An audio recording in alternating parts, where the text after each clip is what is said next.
ఒక రోజున మేనమామ గారింటికి వెళ్ళాడు విఘ్నేశ్వరుడు. మేనమామ గారింటికి వెళ్ళి ఆడుకుంటున్నాడు. ఆడుకుంటుంటే ఏదో శ్రీ మహావిష్ణువు సుదర్శన చక్రం తీసి అక్కడ ఇట్టారు. పిల్లాడు కదా అటు ఇటు చూశాడు, ఏదో బాగుందని తొండంతో తీసుకుని నోట్లో పడేసుకున్నాడు. ఇంతలో ఏదో ఆపద వచ్చింది, రాక్షసులు వచ్చారు దేవలోకం మీదకి, వాళ్ళ మీద యుద్ధం చేయాలి, చేతిలో సుదర్శన చక్రం కావాలి. ఈ మేనల్లుడు కొట్టలేడు. అవతల చూస్తే అవసరం చక్రమా ఆయన కడుపులో ఏం చేస్తాడు?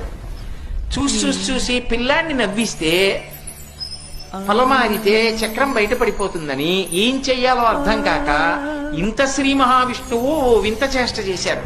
ఆయన ఇలా పట్టుకొని గుంజీలు తీశారు. తీస్తే ఇంతటి విష్ణువు గుంజీలు తీస్తుంటే ఏదో చిత్రంగా అనిపించింది. మాయ ఏమిటదని పక పక పక పక నవ్వాడు. ఆ నవ్వడంలో పొలమారి ఆ చక్రం బయటికి ఎక్కేశాడు. అమ్మయ్య ఇంతే సాలరా అని పడుకెళ్ళిపోయాడు. ఒక రోజున మేనమామ గారింటికి వెళ్ళాడు విఘ్నేశ్వరుడు.